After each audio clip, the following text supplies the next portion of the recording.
Bonjour, c'est Sandra. Dans quelques jours, vous allez recevoir la vidéo du livre aspirant pour cet été.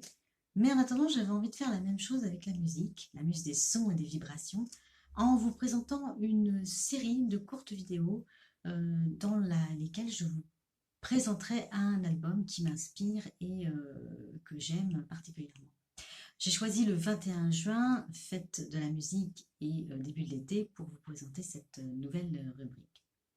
Alors la musique, c'est un art extraordinaire, invisible mais pourtant palpable.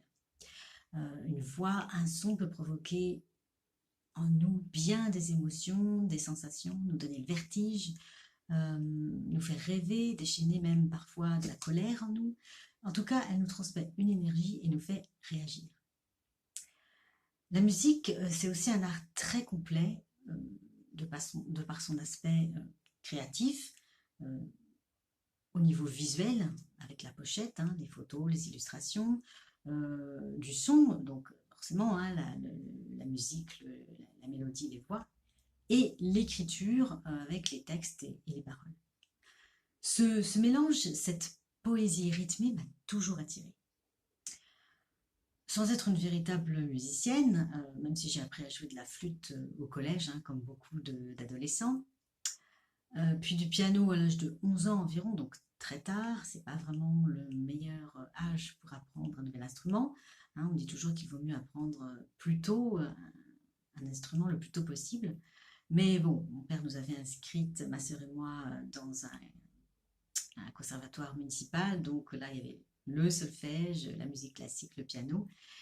Euh, C'était pas vraiment, voilà, c'est une grave erreur de pas, nous avait pas demandé notre avis et c'est une grave erreur parce que là nous étions au collège en pleine découverte du pop rock et donc voilà, c'était pas vraiment le conservatoire, c'est pas vraiment ce qu'on aimait, ce qu'on voulait.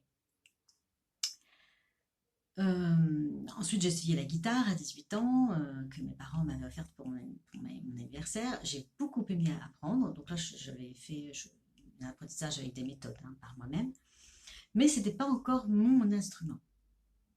Euh, Par contre, j'ai toujours été attirée par le son du violon, instrument que je trouve magnifique, c'est une véritable œuvre d'art. Et j'ai voulu apprendre à en jouer, mais à la trentaine. Donc là encore, c'était très tard, d'autant plus qu'on dit que le violon, c'est l'instrument le plus difficile à pratiquer.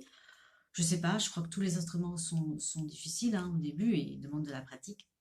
Mais en tout cas, je me suis aperçue que le violon me correspondait vraiment et me faisait vibrer.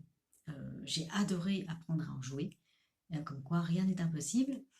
J'aimais le rituel aussi, sortir mon violon de son étui, le nettoyer consciencieusement, le contempler, appliquer la colophane sur l'archet, poser le coune, prendre le temps de positionner correctement l'archet et le violon, se détendre, c'était magique.